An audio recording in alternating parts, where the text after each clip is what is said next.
Hey, this is Matt once again. Welcome back to another video. There's another paid request, this time for Yule. Thank you so much for that. For those interested in requesting pretty much any type of videos, topics, reactions, commentaries, whatever it may be, feel free to send it either directly to my PayPal or through my Patreon. Both links are down below in the info box.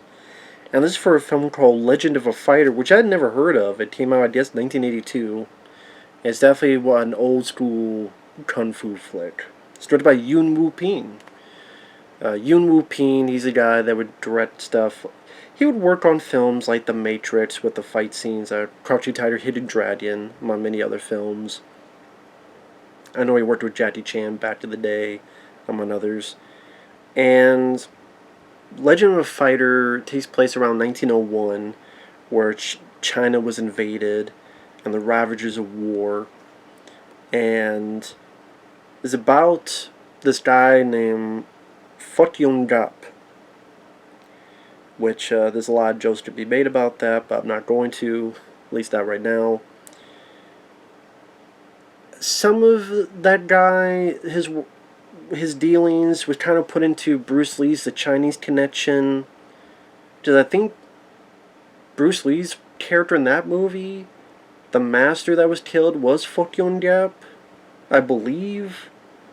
I believe that also led into like Jet Li's Fist of Legend and some other movies, even like some of the Yip Man stuff. It definitely a guy who was a big influence in other movies before and after, because Chinese Connection was before it. But that's a film I haven't seen in forever. I haven't seen any other than Enter the Dragon. I haven't seen a lot of the Bruce Lee films in forever, so I'm not remembering him as well as I could. But anyway, that character is a kid. He's one of the sons of this master, but he's not going to be taught martial arts because he's told that he's too weak, asthma, jaundice, and he's not allowed to train. Just the rules is that we don't teach outsiders and we don't teach the weak. So of course the kid is unhappy about that, but he's told to study academics, and so they get a tutor. And this tutor is, find out, Japanese. The fight scenes are pretty well done. It's very much the old school kung fu that's much like a dance. That type of thing. Now granted, I grew up more with the martial arts of Jean-Claude Van Damme, Jeff Speakman, early Steven Seagal, even, some of the Bruce Lee ripoffs and then Bruce Lee. So I'm much more into that kind of fighting. This is, again, much more of a dance, but it's still very well choreographed, very well done. Again, old school kung fu. Very nice to see the expertise of the choreography.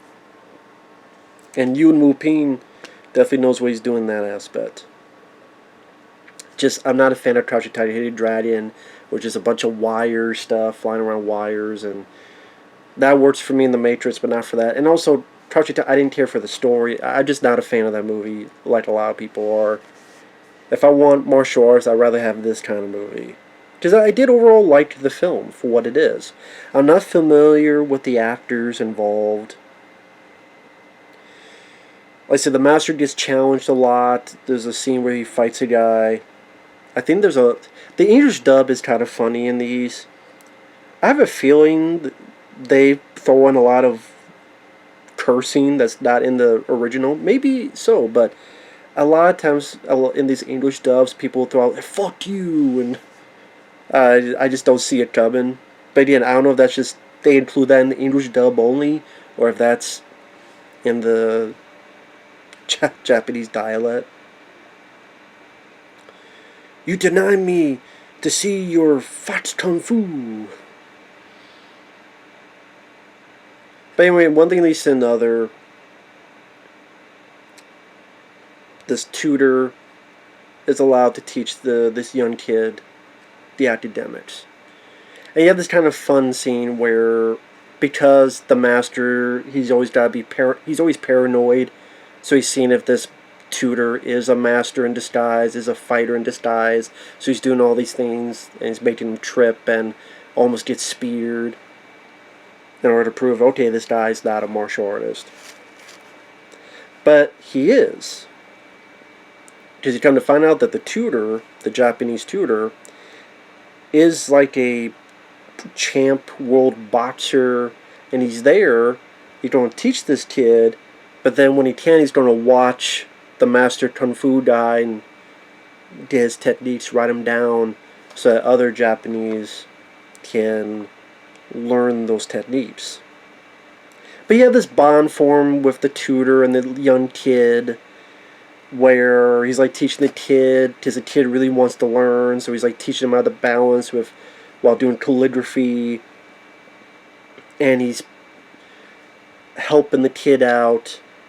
This kid's trained a little bit, is facing off with a bully, and then this older guy beats him up, but then the tutor comes in and beats his ass. This is a nice move, like a standing leg drop, like jumps and then has his leg land on the guy. And I thought it did a nice enough job getting a sense of this tutor and this kid bonding with each other. I would like to have seen a bit more of the kid actually training, to see a bit more of his growth as a fighter.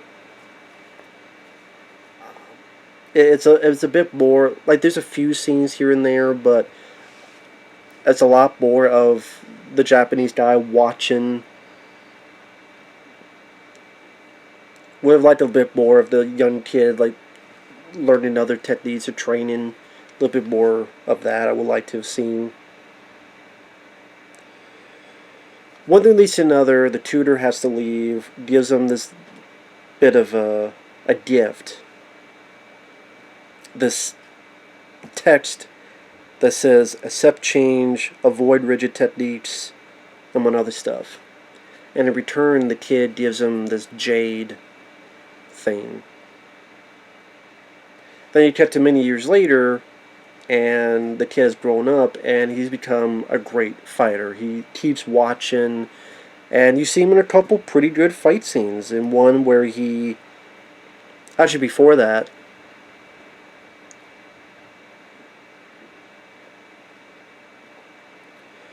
Actually, no, he... I'm trying to remember what happens next. Yeah, a guy tries to fuck with the master in their home, and our lead guy kicks his ass. And again, very tight, well done choreography, if you're into that old school kung fu style. Now, I do think this one scene pops out of nowhere, and I don't really know why it's in the movie. It kind of feels like it's in a different film. It belongs in a different movie. Because there's a sequence where the lead guy's on a boat, and you have this Western douchebag. I think Western. What was he? Maybe not Western. Scratch that. Was he English? I forget who he is. He's not Asian. And then this other scrawny guy, and the scrawny guy's like fucked with people. And then this older guy with this pipe starts fucking with that bully. And starts, like, burns the scrawny wannabe boxer's guy's ass, burns his ass, does all these moves. Fucks, just completely embarrasses this scrawny, nerdy, glasses-wearing wannabe boxer type who's, like, picking on people. And, again, this guy with a pipe, like, schools him and embarrasses him. Because the thing is, you never see those characters again. So I thought, okay, it's going to be the lead guy sees this and teams up with this guy with the pipe, who's making the scrawny guy suck on the pipe and suck on the smoke of the pipe and burn his ass. It feels like if you cut that scene out, nothing would change. That's what I mean. It feels like a scene that was completely, had its own beginning, middle, of end, where these two people we have never seen before and never seen again get into this very committed, goofy fight. Nice choreography, to be fair. But again, made me go, why is this in the movie? Again, If those characters were in it before, I don't remember them. And they didn't pop up later that I can remember. So what's the point? That to me was the most the weirdest scene in there. I didn't mind the choreography of that fight, but it's just for the rest of the film, there's a decent seriousness to it. I thought that was out of place. I don't think that needed to be in the movie. I didn't. If you edit that out, you would not miss anything in terms of the story, the plot. It wouldn't be like, where the hell did that guy come from? No, it just. And the lead guy doesn't really do anything other than. I think there's a bit where he throws the one guy out off the boat. Then there's a bit where he fights this Russian guy who's a boxer and makes fun of the Chinese. And that fight doesn't last long because it's only like one punch and the guy's down. This is one side character that's a bit weird. There's like, I call him Buck-Tooth Beaver because I don't know how else to call him. It's like teeth about longer than Bugs Bunny.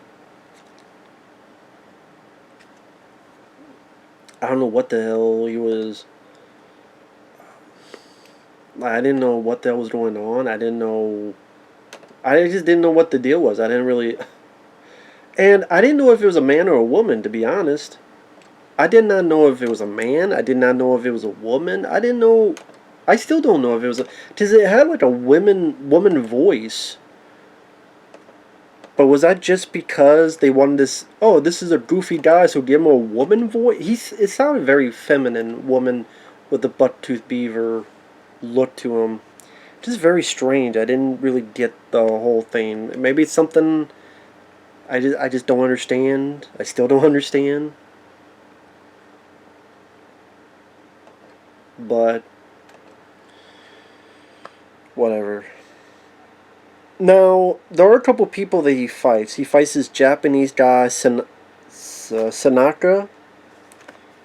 I thought that was a pretty good fight. And I recognize the guy. You remember Jean-Claude Van Damme's film Kickboxer? There's the bad guy who's kind of the manager, whatever. He's not called manager, but he works with Tom Poe. He's the other guy Van Damme knocks out. Like, he's knocked out Tom Poe, then he turns his leg and knocks Freddie Lee, is the character's name, Freddie Lee.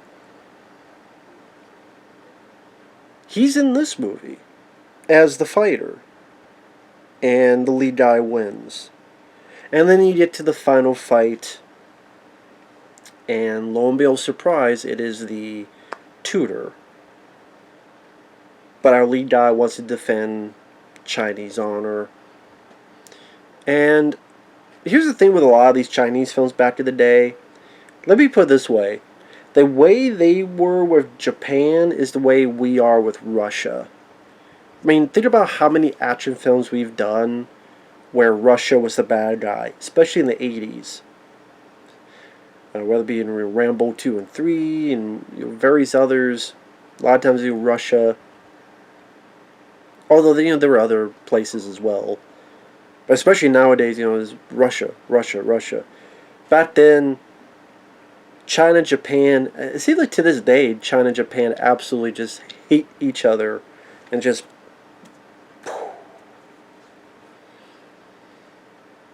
I mean, absolutely, in totality. Again, most of these Asian films, back in the day... Yeah, the Japanese are the bad guys. Not all the time, but a lot of times. And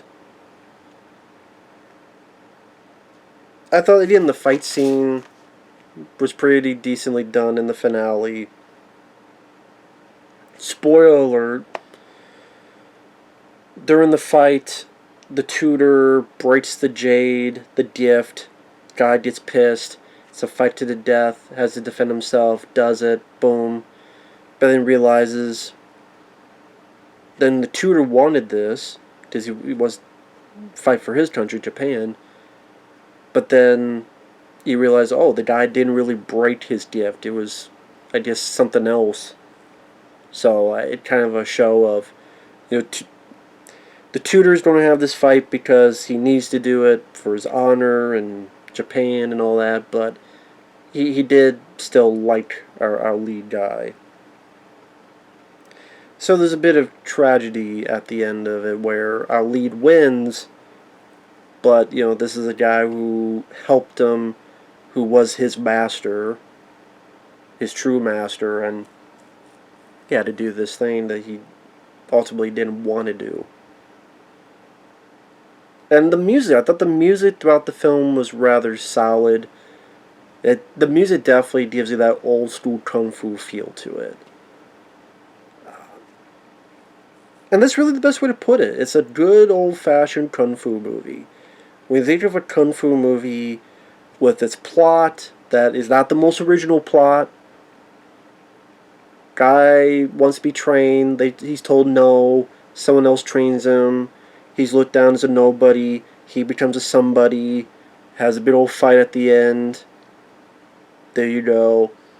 I mean, that's as typical as if the master was killed and he wants revenge for the death of his master. I mean, it's not like the plot is the most original thing out there. But like I said, the stuff with the tutor, the little bit of emotional tragedy at the end because of that, kind of like, sadness that he had to do what he needed to do.